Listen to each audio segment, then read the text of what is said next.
This is one of those stories I'll never forget. You know, one of those nights that feels like it was made for movies? Let me start at the beginning. It was either a Friday or a Saturday night. The truth is that by the time we were done, I couldn't have told you. These were the kinds of nights where days of the week blurred together, and the only thing that mattered was the feel of cheap beer in your hand and reckless abandon in your heart. I was pre-gaming at my apartment with a few friends, and I mean we were half drunk before we even left the house, mixing whatever we had in the liquor cabinet with whatever we found in the fridge. Cheap beer, vodka, some rum, tequila, if you were brave enough. We were all in that half-drunk haze, slinging back shots, telling stories, singing along to every song on the radio, just having fun. That's when we decided we needed to hit the bar.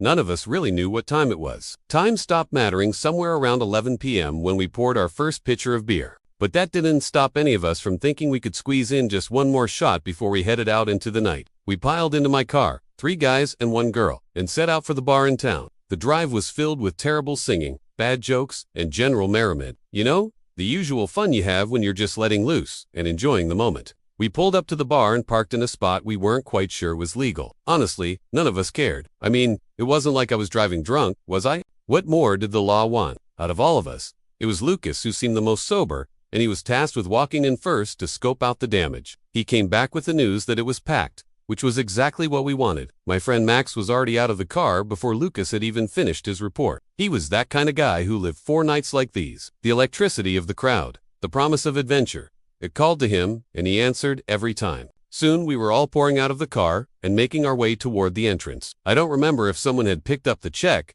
or if we had all chipped in, but soon we were inside and making our way through the throng of people. The bar was loud, crowded, and pulsing with the beat of the music. It vibrated through the floor and up our legs until our whole bodies were swaying to it. The dim lights cast shadows that danced on the walls, adding a touch of mystery to the familiar space. I can't say it was the best bar in town, but it was our favorite, maybe because of the atmosphere, maybe because of the memories we'd made there, or maybe just because it was the closest one that served beer. We fought our way to a corner table and collapsed into the mismatched chairs. Without even bothering to sit down properly, we ordered a round of beers. I don't remember who shouted for them, but we drank them as if our lives depended on it. Each gulp a celebration of being alive, of being young, of being free. At least I felt that way. I looked around at my friends, their faces flushed with excitement, their eyes shining with mischief. I felt a surge of affection for them. I was lucky to have them in my life. And then I saw her. She was standing at the bar, talking to someone, her laughter ringing above the noise. I couldn't help but stare. She was beautiful, not in that ordinary, conventional way. She had a kind of raw, untamed beauty, like a wild animal that had just been caught. She was tall, with long flowing hair, and wore it like a crown. Her skin glowed under the bar lights, and her eyes sparkled with amusement. I don't know how long I stood there watching her, but it must have been obvious because Max nudged me in the ribs hard enough to make me yelp. "Dude, you're creeping me out," he whispered, his voice laced with amusement. "What are you staring at?" I turned to him, startled, and he just shrugged and took another swig of his beer. I looked back at the girl, realizing I'd been caught gawking like a fool. I shook my head, trying to clear it. "Nothing," I mumbled, hoping Max didn't push it further. He seemed satisfied with that answer, though, and soon we were swept up in the current of the crowd once again. I don't know what it was about that girl, but I couldn't get her off my mind. I kept replaying the scene from earlier, watching her laugh. Her face lit up in the bar lights. It was like she had a spotlight on her, like she was the only person in the room. Suddenly, the bar seemed too crowded, the music too loud. I needed to get closer, to feel the pulse of that energy she gave off.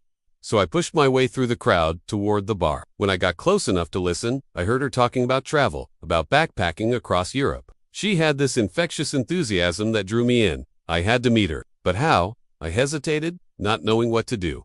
Then I saw my chance. As she turned away to talk to someone else, I took a deep breath and approached her. "Excuse me," I said, my voice barely audible above the din. She turned around, her eyes questioning. "Sorry to interrupt," I began, but she cut me off with a smile. "No worries, stranger. What can I do for you?" she asked. I was taken aback by her easy confidence. Here I was, tongue-tied, unable to string a coherent sentence together. Finally, I managed.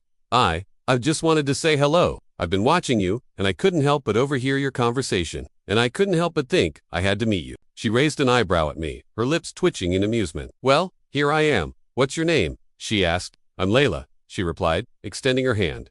"Layla, it's nice to meet you," I said, taking her hand. Her fingers were warm and soft, and I felt a jolt shoot up my arm. When she let go, I quickly tried to regain my composure. I didn't want her to see how flustered I was. I wanted her to see the confident, charming guy I pretended to be. "So, Layla, Where are you from? I asked, hoping the question didn't sound too forward. Oh, I just got back from a year of traveling. I've been backpacking across Europe, she said, her eyes sparkling with excitement. Wow, that sounds amazing, I managed. I just got back last week, so it's still fresh in my mind, she said with a smile. I felt a pang of jealousy for the life she led, so different from my own. We talked for a while longer, about her travels, about life, about anything and nothing. I learned that she was an artist, that she loved to paint and draw. I told her about my job and how I was trying to finish my novel.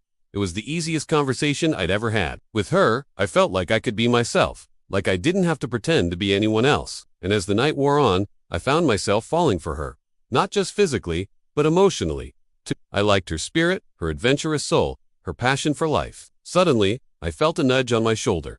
I turned to see Max grinning at me. Hey buddy, long time no see, he said, slung his arm around my shoulder. Who's this? He asked, gesturing to Layla with a nod. This is Layla. Layla, this is Max. My best friend? I introduced him. Nice to meet you, she said with a smile. You too, Max replied. So, do you mind if I steal him for a minute? I asked. She shook her head with a laugh. Go ahead, I'll wait here, she said.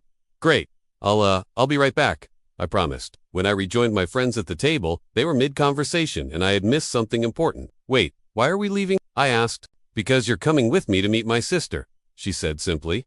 What? I exclaimed, surprised. You didn't tell me you had a sister, I admitted, and it's not my fault. Your sister is gorgeous, but I'm straight, he said with a wink. Oh, shut up, I muttered, but I couldn't help but grin. As we walked toward her sister's house, I couldn't shake off the feeling that tonight was just getting started. The adventure was just beginning. And as I looked over at Layla, her hair glowing in the moonlight, I knew I was in for a night I wouldn't forget.